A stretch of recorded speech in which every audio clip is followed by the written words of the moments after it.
This episode is brought to you by 20 Past 4, your one-stop vape and head shop. They get new stuff weekly. Stop in and check them out. 4 locations, 2 in Great Falls, 1 in Helena, 1 in Billings, and Guerrilla Warfare Apparel. The best gear in the fight world. Join the Guerrilla Gang in 2023 because we are taking over. Be sure to use our code TWB10 for 10% off at checkout. That's TWB10 at checkout. And Jamie St. Mark's.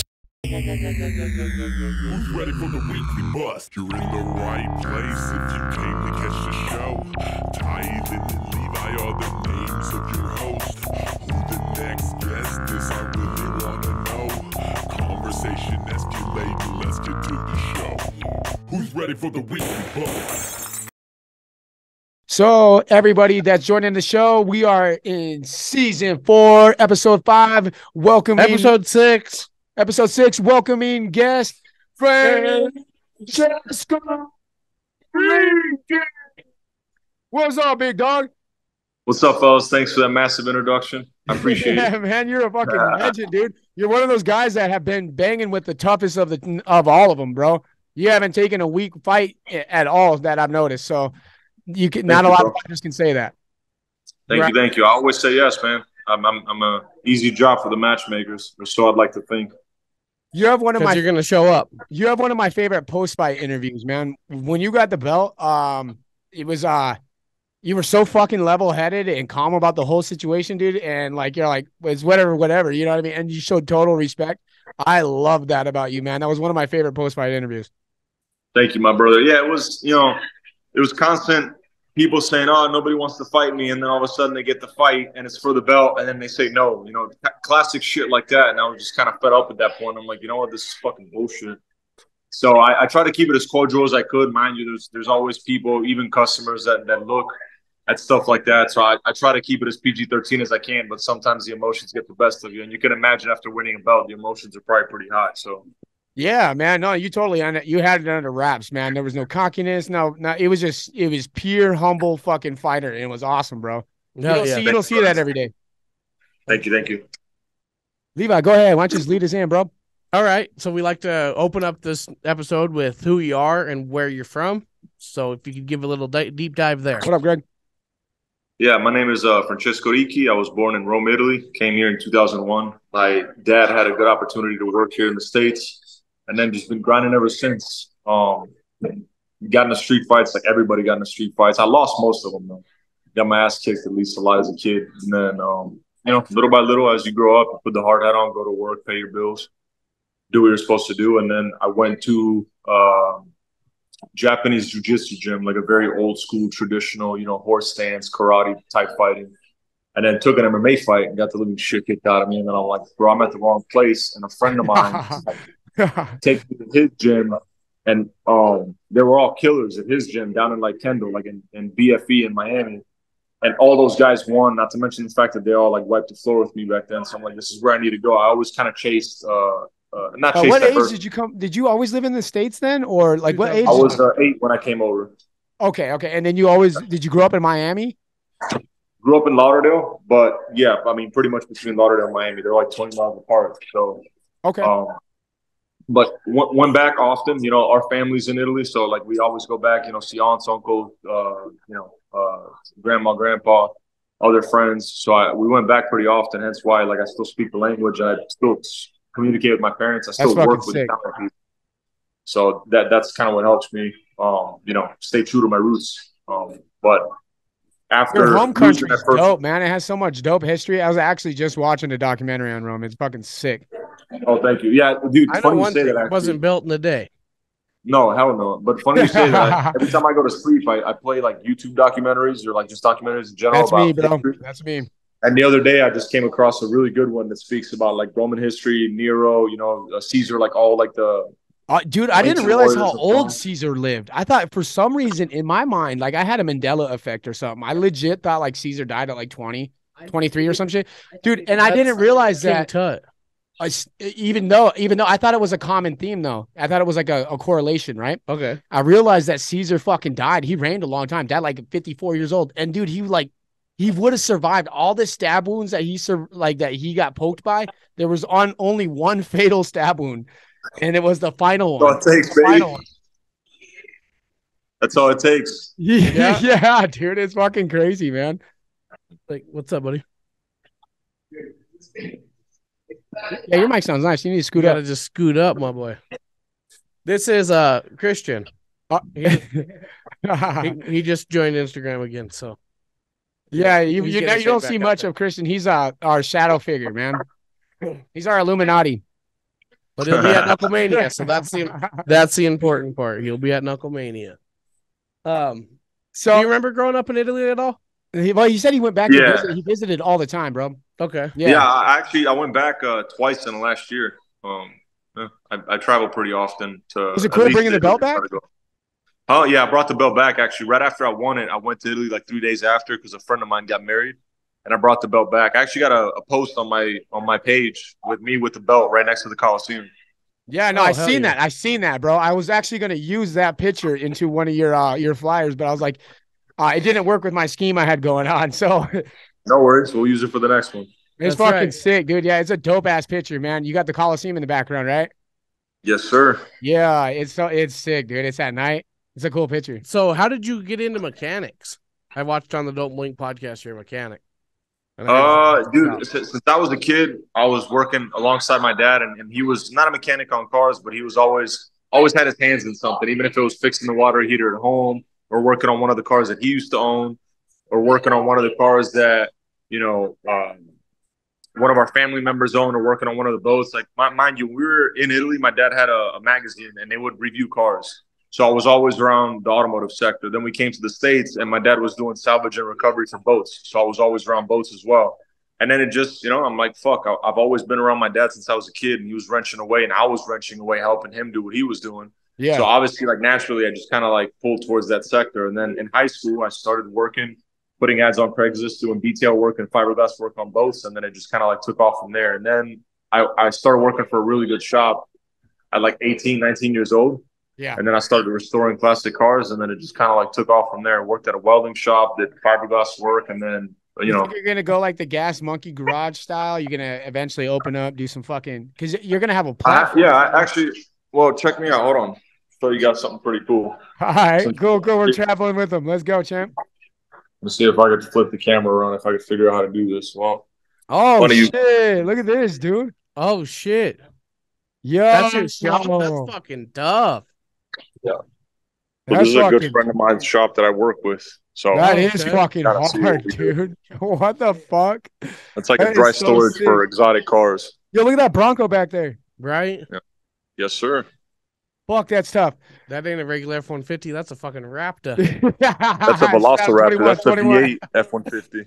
Oh, shit. That's the fucking top notch. Camera back.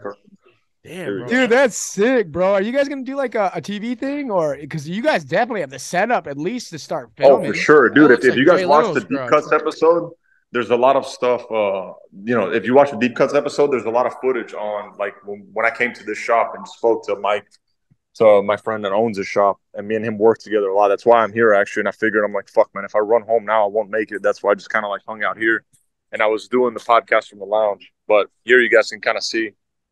That's sick as fuck, dude. Yeah. Oh, look at that patina on that motherfucker, dude. Dude, you're right. Levi, he is a car guy, man. Told you, dude. Yeah, dude, this is fucking sick. You're like, dude, Levi's like, I know one thing. He's a real ass car guy, dude. Oh, to the bone, bro. Yeah. Now, see, I didn't know your shop was like that. I haven't watched that. When I watch the Deep Cuts, I'm going to watch all the ones I have out. I just haven't started that series quite yet. Hold on, let me turn this back around. Sorry. There we go. Back in the setup. But yeah, car guy. I mean, shit, dude. I remember me and my friends, we used to jump out of a fucking window and sneak out at night and go race at a place called US 27, which is a really long strip of highway that's got, it's like prime time racing out there until the cops come, of course. But we were kids. We were like 17, 18 years old. And we'd have to skip school the next day because we were so freaking tired. We couldn't even stay awake. Hell yeah, man. Street outlaw shit. I was going to say, that's that real Tokyo drift life. Yeah. Oh, yeah, for sure. I mean, mind you, back then we all had cheap-ass cars, but we made it work. We still had fun. That's fucking sick, man. Living that Paul Walker life, bro. Hell yeah. Yeah. So I got a question. You being a car guy, and I also fancy myself as a car guy. Ford, Chevy, or Dodge? Dude, it depends, man. I like a little bit in every for every band. Like for example, my daily truck is a Ford Excursion. I've had an Excursion since I was 16 years old. I have a diesel Excursion. Nice. The majority of the shop trucks that I've had are Ford, but I've worked on so many of them that I know each truck, each car, what their weak link is. So it's like if you ask me, hey, which one would you want the most? I wouldn't even know what to tell you. Like Fair enough, if it dude. down to like Spoken I like don't a know, true mechanic, man. exactly. Like there's something bad in each truck. Like Ford makes the best trucks, but has the worst engine, for example. You know, and then all They're of a just sudden, so like hard to get into, man. I'm a Ford guy. I'm a fucking Ford guy. And one thing I can say, I said Ford does shit on purpose, so you have to take it in, man. Oh, for sure. Well, They keep have in it mind, so dude. particular. Well, up until Ford started building their own diesels, which was in 2011, and mind you, no manufacturer makes their own diesel engines, for example. But all the way up until 2011, they had Navistar making their engines. So that's like ambulances, school buses. Those are the motors that were inside the Ford trucks. So people are like, oh, you got to take the cab off to work on it. It's like, yeah, no shit. It wasn't designed to be in there in the first place. Yeah. Yeah, dude. It's so, dude. I just gave up. I poured money into the 6.0, man. All my buddies. Yeah, that's what I drive every day. Yeah. My buddies told me, they're like, don't get it. I'm like, I'm going to do it, dude. It was a horrible idea for me, man. I just poured money into this fucking truck, dude. Bro, if I wasn't a mechanic, I would have hated my life owning that truck. But this is my second 6.0, and I've spent 10 grand of my own money. It's me doing the work myself. So I can see how somebody else would want to kill themselves. But if you think about it this way, though, man, whether or exactly. The money you spend bulletproofing one of these trucks is literally the money that it takes for you to swap out a turbo in one of the new trucks. So it's all like, you buy a truck from 05, 07 and you spend 5 grand and you could use it for the rest of your life, or you buy one of the brand new trucks and as soon as the warranty craps out, you got to sit there and spend $5,000-$6,000 just to fix it anyway. The 6.0 is a beautiful truck once you get the kinks worked out. Exactly. Fucking badass truck for sure. Did you start a shop with your buddy, or did you start a shop with your dad? I got kind of lost in the story. No, I started. My dad never had anything to do with the cars, or like with my shop at least. I started a shop with a friend of mine that was working at Creative Workshop with me. He then in turn developed a really nasty drug addiction and took a $30,000 deposit that I got from one of my customers and decided to do some really shady shit. Wasn't paying rent. I mean, it got ugly. So I ended up finishing this friend of mine, Chevelle, myself in my shop. And what I, had to purchase a shop, get all the tools, get the lift, get everything else to do it myself. And then from there on, I'm like, well, I'm in the hole like 70 grand. Do I just close it down or do I just keep it going? Right. So that's kind of where it started. And to be honest with you, everything went great. Your successes, man. Thank you, brother. Thank you. Hell yeah. So you have a relationship with ULY Diaz, or at least you guys have a friendship, man. Yes, sir. How did you guys get into the BKFC scene? Well, separately, me and ULY happen to be the same card. I thought ULY had a story tied to Francesco. Is that true? Or maybe I got it fucked up. I thought he said that they just fought on the same card on the first fight. Was on the same card.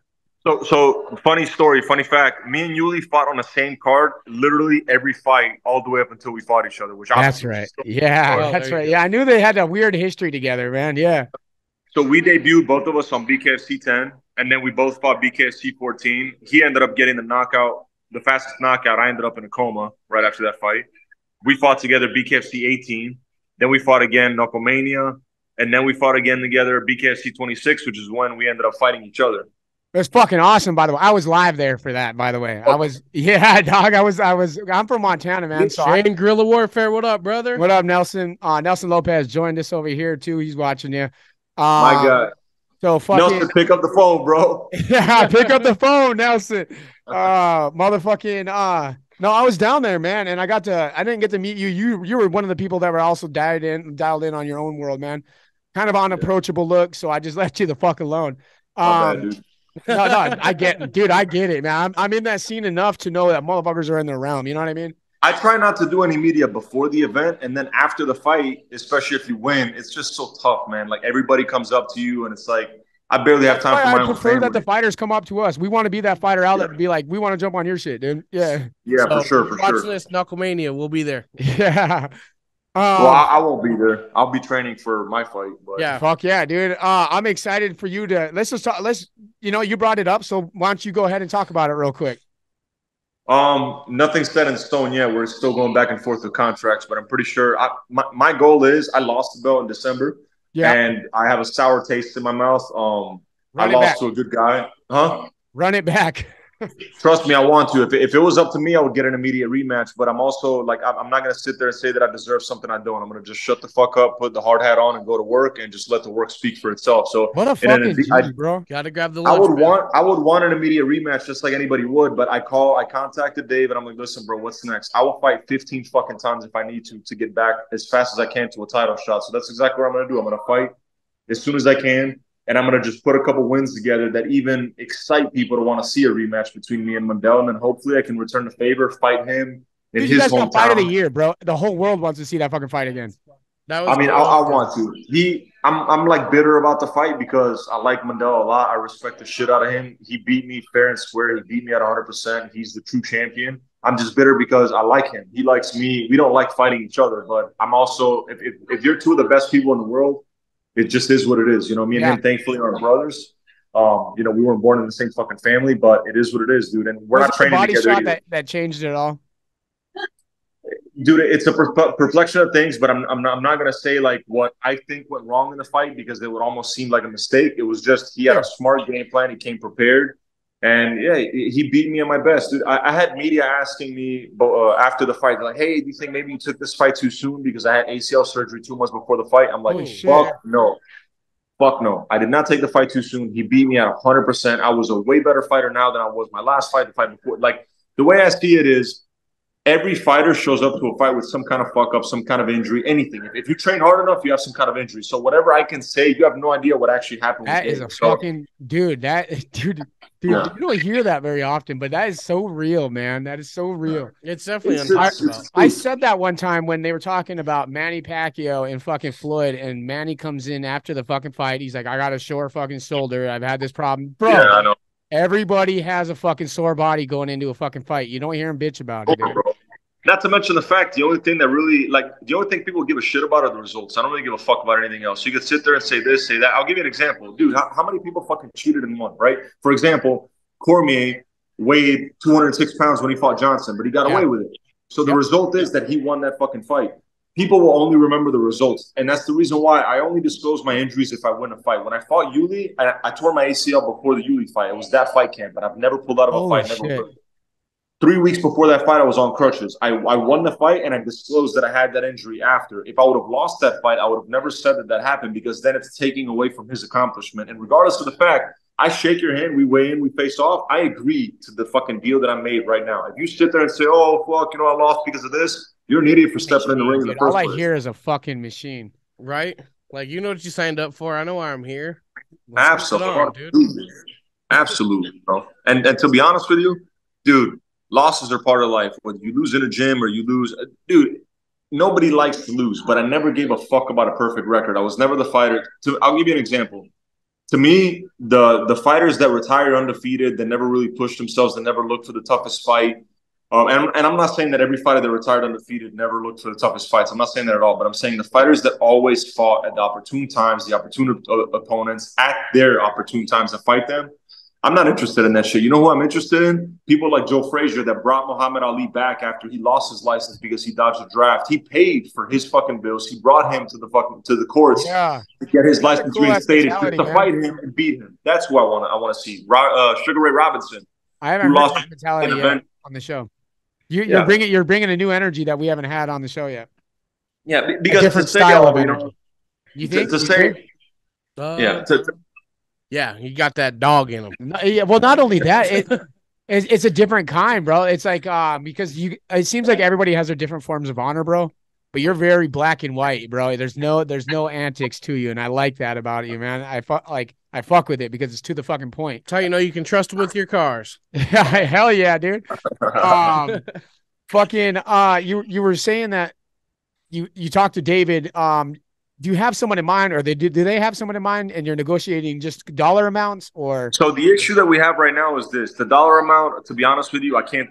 The way I see it is, I lost, I fucked up, and it's almost like if I don't know, you're a subcontractor, someone's hiring you to work for something or do something, and you fucked up a job. You have no right to demand money for the next job or more money for the next job. So the way I see it is, the money's the money.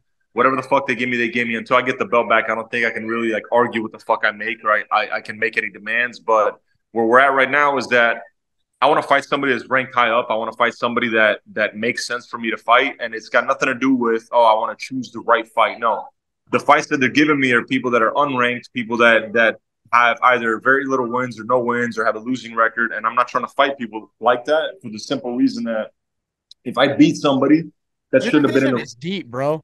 It's like, but I'm also looking at it long term, right? If I beat somebody that was never supposed to be in there with me, how the fuck can you sell a title shot? Okay, this guy came, bounced back, beat some tomato can, and now all of a sudden he's fighting for the title again. No. Give me the next person that thinks that they're next in line for a title shot. Give me that person who's like coming off of and let me prove myself. Exactly. Yeah. I'll beat that guy, take his title shot from him. Now all of a sudden people are like, okay, Frank came back, made improvements. We want to see him fight Mundell again because now that's a fight that we want to see. Who would that be? That's what I'm wondering because I have a few people in mind, but there's not a lot of people, in my opinion, in that division that hit as hard as you do, man. You're a hard hitter. I know, I agree. And that's why I told Feldman, I'm like, if I need to fight, because here's the deal. At 175, I don't know who makes the rankings, but they're making severe mistakes. At 175, there's a bit of a fuck up. I'm ranked number 1 right now. Number 2 is Mike Richmond. He's at 185. But he has the number 2 spot because his last couple wins were at 175. Right. Harry's number 3. Whatever, I guess deserved, didn't deserve that spot. Who knows? Who even gives a fuck? That guy's never going to fight somebody ranked anyways. Number 4 is ULY. And it doesn't make sense for me to fight him again because me and ULY already fought. Number 5 is Cedeno. Cedeno never fought at 175. So I feel like if there was somebody that actually deserved to be at 175 in that top 5 spot, that should have been the next person that I fought. But there isn't. Anybody else that makes sense is like, for example, Jake Bostwick. But then I fought him already. But he would be one that makes sense. He's got a lot of the dogs under him, bro. But that's what I'm saying. Like so he's somebody that I fought. Me and him had a great fucking fight. He's actually the only person that I beat that made it to a decision. But he's coming back and he beat a stud in Chris Fishgold, and now he has a win under his belt. He's somebody that makes sense because, to be honest with you, I thought they were going to give him a title shot next, but they're giving him Doolittle. Doolittle would have been another one. He's coming down in weight. That's a perfect one for me. That is a perfect matchup, man. That's going to be that's sick, dude. Yeah. It is, but now Bostwick versus Doolittle is announced for March 17th. So the way I look at it, that was yesterday that I seen it, or day before maybe. That's still and that's where I'm trying to fight because that's where my gym is at, and the owner of my gym, he's also the promoter for that fight. He's the one that's running man and helping staffing. Long story short, I told Feldman, all right, if there's nobody ranked at 175, give me somebody ranked at 185. At least make it, okay, cool. There was nobody there at 175. Give me somebody at 185 that makes sense that if I beat somebody top ranked at 185, I could fight 175. I mean, Mundell never fought 175. Oh, shit. No, that's too far out, bro, isn't it? Yeah. Yes. He wants someone now, bro. He's hungry. Yeah. Okay. Yeah, dude. I want to fight often, Oh, you want to be on that card? Yes, dude. His fucking gym's promoting it, bro. Pretty much. Might as well. March 17th for sure. Yeah, that's the fucking dude. I can't wait for that, man. I can't wait to see you back in there because you remind me. I said this to my best friend.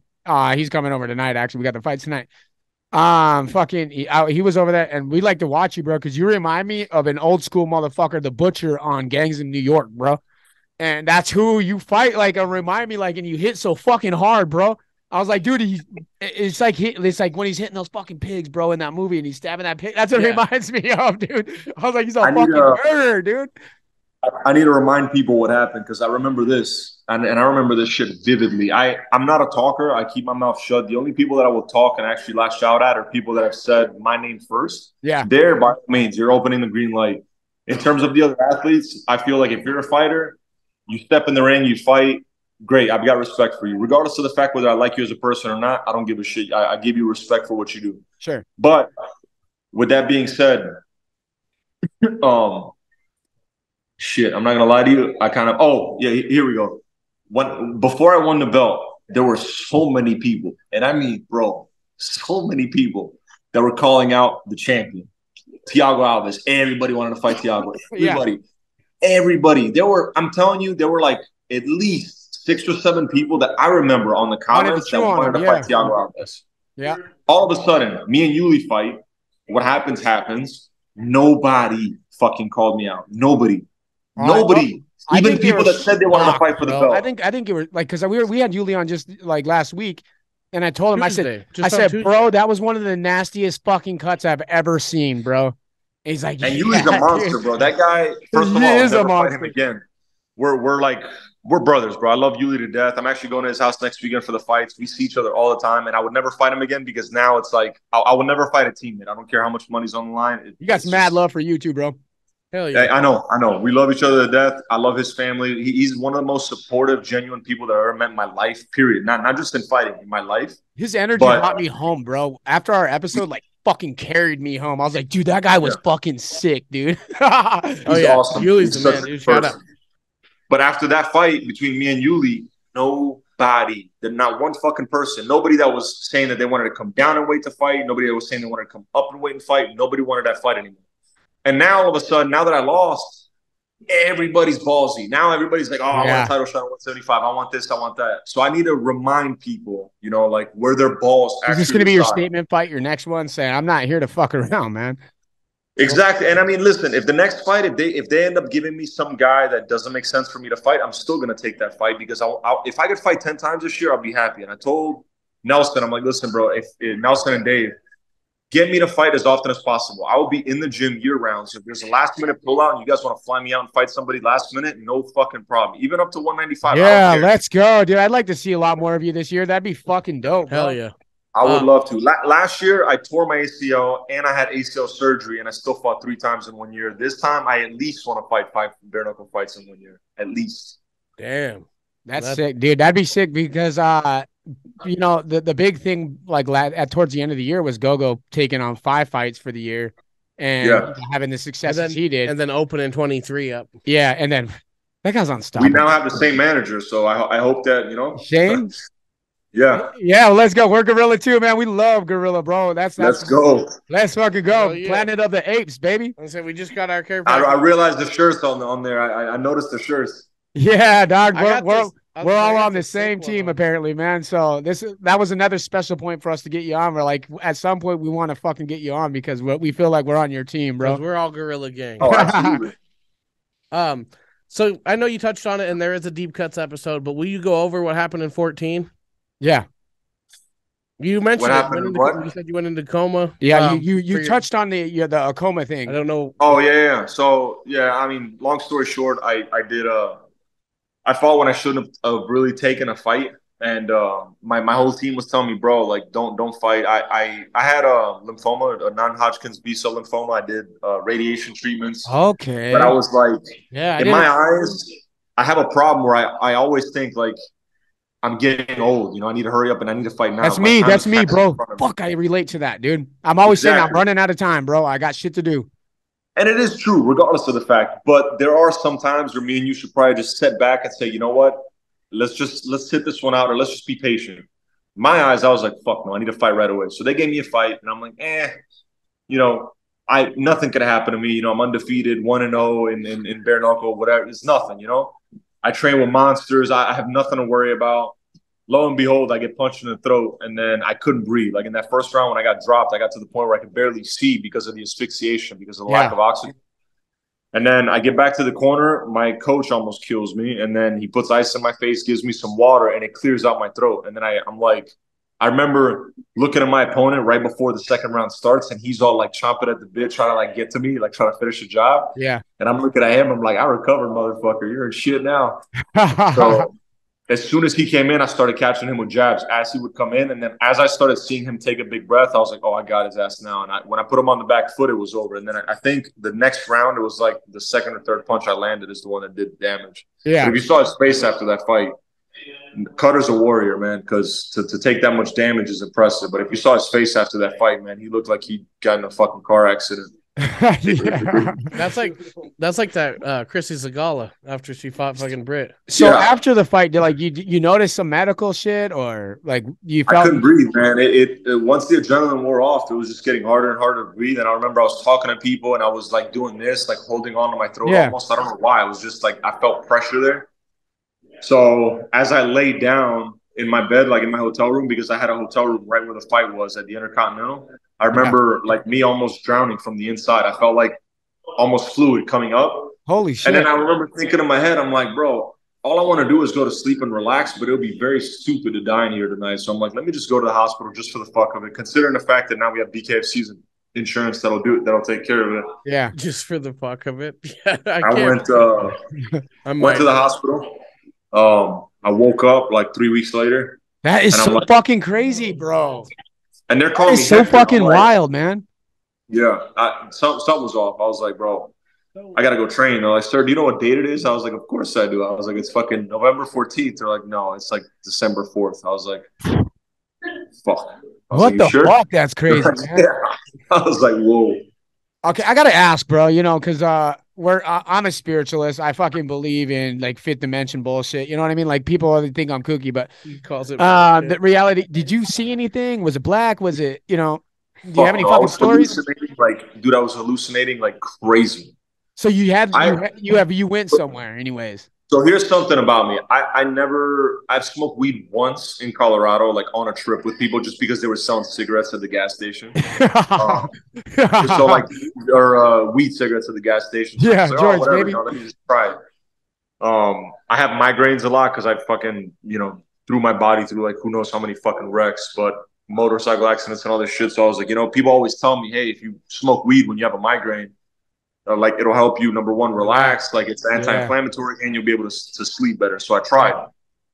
Didn't work that well, but I tried. You have an anxiety attack? No, not at all. But I'm just, what I was trying to get at is I'm just not a drug guy. So that's the only time that I ever smoke weed. I drink. Sometimes I drink a lot, but I drink on occasion. Like it's just sometimes when we all go out drinking or we're having fun with friends, I might drink a lot, but I'm not even a big drinker. So all the drugs they gave me in the hospital, the fucking hundreds of thousands of dollars of all the shit that they pumped through my system for those. That was the most you've ever had. The most I've ever had. So I was tripping balls. I was like a fucking epileptic at a strobe light convention. It was like just not something I'm used to. I had no tolerance for that shit anyway. So I woke up and I thought that like I was getting attacked. I thought the National Guard was called on the hospital. Like it was crazy.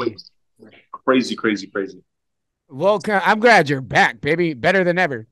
And you fought on four cards later. Yeah, that's wild. So wild. Yep. The story's fucking dope, bro. That's one of the coolest stories in BKFC right now. Your recovery, man. And it's far from over too. No, I think you're just getting started, like you're saying, man. You're firing off, and the taste of the belt was just the start. You know what I mean? A man that speaks like you is a man that's going to have a belt in their hands before too long. Of course. I mean, dude, to be honest with you, I look at a lot of shit, and I'm a lot of my friends, like, a lot of people that like train with me, they're like, damn, dude, like it's impressive, like you with working fucking 50, 60 hours a week during fight camp, like all the shit that you've been able to do. You got the belt after the ACL. And I look at that stuff and I'm like, to me, that's noise because it's in the past. Like knowing that I've done that, I don't know how to say it, but I don't look at my past and celebrate it, because you'll end up stuck. Yeah. I just look at what I have to do in the future, and I'm just like, you know what, dude? Today's a blank page. It's like what I have to do going forward. As of right now, I don't have the belt, so I need to do whatever the fuck I can to get back to it. And when I get the belt back, then it's on to the next challenge. Like if I was to defend the belt against Mundell and another 2-3 people, the very next thing I would have done is go up in weight and try to get another belt. Like I always want to just challenge and challenge and challenge. So when you move up, you're starting to bark into Lorenzo territory. Do you think that is something that might happen down the road? I mean, it depends. It depends on a lot of shit, but I would love that fight because Lorenzo right now is the juggernaut. Nobody can do shit to him. But I'll tell you what, a really good training partner of mine is the only person to beat Lorenzo Hunt. And that guy, Gustavo, Cuban assassin, me and him were going through the amateur circuit together. Me and him were main sparring partners for like 5-6 years. Yeah. So I would not mind fighting Lorenzo Hector's at all. A fun guy to follow on Instagram because he's always business savvy, man. Who? You talking about Lumbar?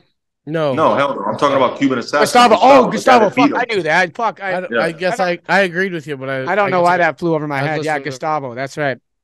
Yeah, but I've got respect for Lorenzo. He's always been mad cool with me. I've always played with respect right back to him. I'm not a fan of some of the shit that he does, with his free time, but I couldn't care less. As a fighter, I respect him. That's just not my gimmick, the shit talking, the WWE style stuff. Like I don't really care for that, but do I got respect for the guy? Of course. He actually had a fundraiser on Facebook one time for somebody that he knew that was in need.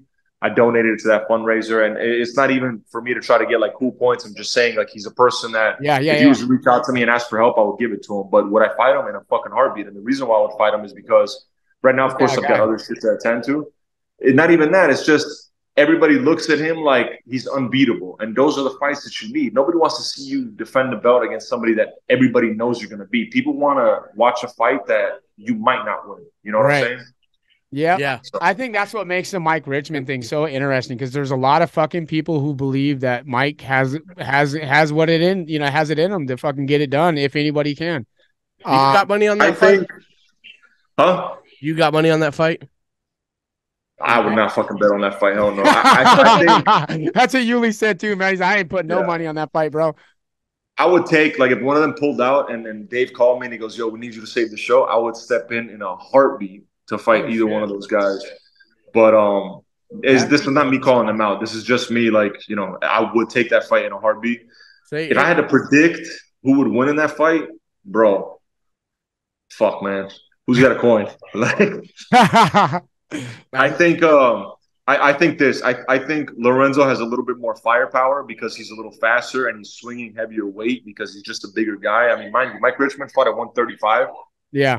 But I think Richmond is a little bit more durable. I think he's got less miles on his chin. I think his style, he hasn't gotten hit as much in Bellator compared to, like, Lorenzo. I mean, Lorenzo, if you look – I just think that Lorenzo has more firepower, and I think Richmond has more durability. I think it boils down to this. I think whoever takes the back step is probably going to end up losing the fight.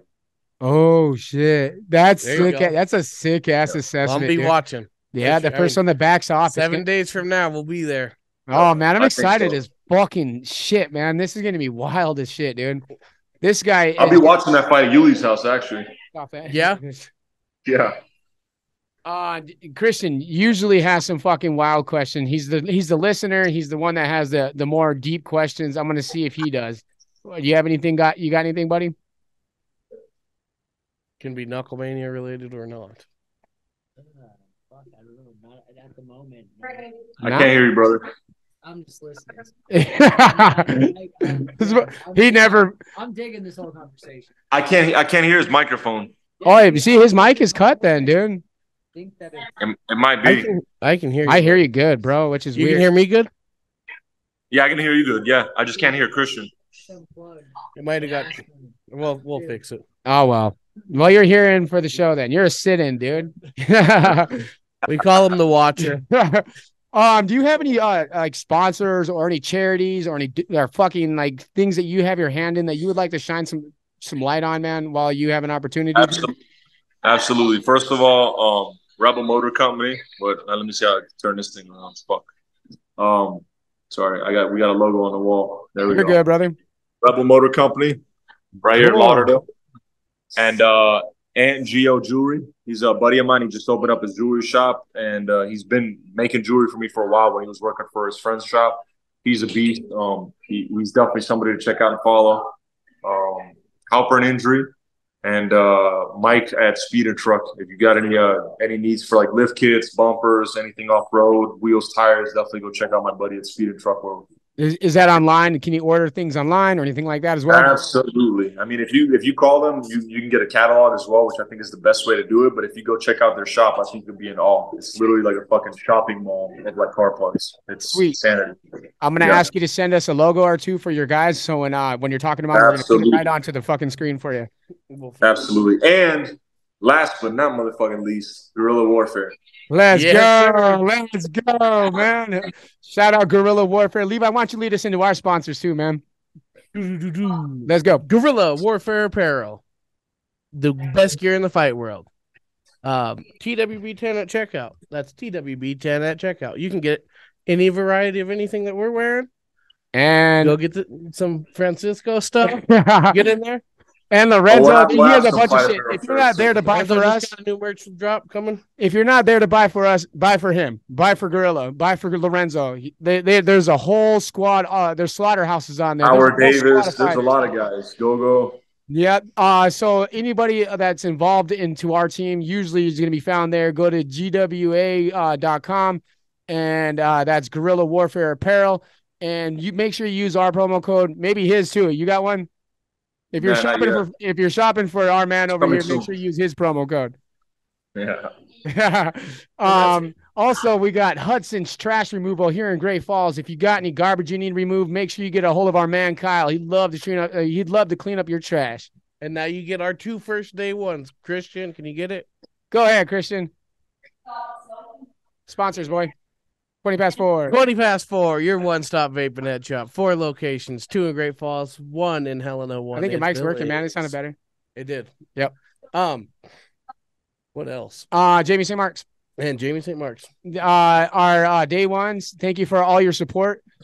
We would love to have you back on, especially when you have a fight announcement news that is solid and inked in, so we can build some hype around your amazing fucking skill, man. Absolutely, my brother. It was a pleasure, and I can't wait to meet you guys in real life. Fuck Yes, yeah, sir. let's go, dude. We're going to keep trying to make these events. Yeah, we want to see you down in Miami. Your home. Beach is a stretch, so in like 3 Or weeks. Fort Lauderdale, if you right? guys can come to Delray, definitely come to the next Hard Rock fight. I guarantee I'll be at that one. Let's go. Let's go. That's our mission. I want to bring these because that's where I met. That's where I got to be around you, is down at the Hard Rock. Beard, Wisconsin in here. Anyways, yes, I can't wait to meet you. And Are you going to We watch wish UFC you- fights? oh yeah, who do you got on UFC fights tonight? Tomorrow, you mean? Is it tomorrow? I thought it was. Oh, it is Saturday. What the fuck? Yeah. Oh, yeah, today was. Who do you got on Man. tomorrow's fights? Bro, so I think smart money would be on Islam, but here's the thing. Islam is mainly goes for Greco-Roman takedowns, which against somebody as short and thick as Volkanovski is hard, especially if you don't go for legs. And even if you did go for legs, Volkanovski's a fucking fire hydrant. So I definitely think Volkanovski has what it takes to pull this one off. I think he's got a higher chance than anybody else that he's fought. And I think the co-main event is Yair Rodriguez. Agreed. I'm on board with both. Who do you got? I think I want to see Volkanovski win, but I think Islam's. Islam. You say you're going for Volkanovski, but you think realistically, I'll give you guys Islam's big, bro. The problem is Islam is this, he just looked that huge, Sambo dude. style is just hard to fucking work against if you don't know what you're doing. And those guys started wrestling in the fucking mountains, so they have like a gas tank and a half, you know? Them Russians are crazy, dude. You guys want to know something funny? 5 years ago, when the UFC had their last event in Perth, Australia, the main event was Yoel Romero versus Luke Rockhold, and I was in Romero's corner in Perth, Australia for that fight. Sick, Damn, dude. UFC 221. Go look it up, baby. Yeah, I will too. You can hold me to that, bro. Did you? It was literally 5 years ago. It was, I think, February 11th of 2018. Nuts. That's some history for you guys, man. 221. You said. Yeah, you're on the coast over there. Did you guys see the balloon? Because we're in Montana and we get that question quite often now. Did you guys see the balloon down there? Nah, I think it was a weather balloon, bro. Yeah, You really think China would put up a huge balloon, like a big flag, like, hey, look at us? You know, like, come on, bro. I They think didn't deny it. I don't think they care anymore. Honestly, I don't think man. they give a shit, dude. China already spies us through like TikTok and every single fucking cell phone. Exactly. That's probably what they're doing. They're doing a it. TikTok They're fucking already data on sweep. every American server. They're doing a TikTok data sweep. They're collecting all the TikTokers, man. Anyways, thank you for joining us, man. I really enjoyed this fucking episode. I was excited as shit. Thanks for coming on Clutch too, by the way. You're just like you Thank said. you, my brother. A fighter fell through and you popped right in, man. Yeah. Hey, thank you. Thank you guys for thinking of me for real. Podcast. He's got it. Yeah, Hell he did, man. He's the man. I'll see you guys again soon. Thanks again for having me on. Indeed, Yes, brother. sir. Thank you. All right, fellas. Peace, my man.